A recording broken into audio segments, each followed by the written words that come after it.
कहाँ तो है राजा? अरे दुल्हे राजा है।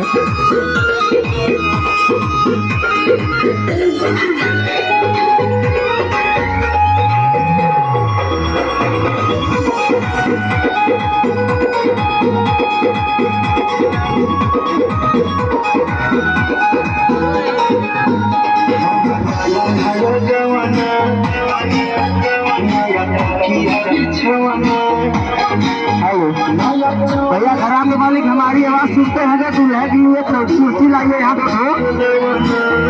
खराब का मालिक भैया हमारी आवाज सुनते होंगे तो दूल्हे के लिए दोनों कुर्सी लाइए यहाँ।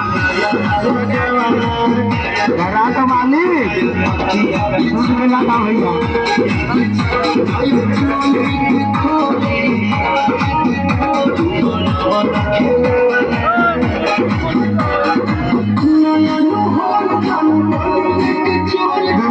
धराई जाती है।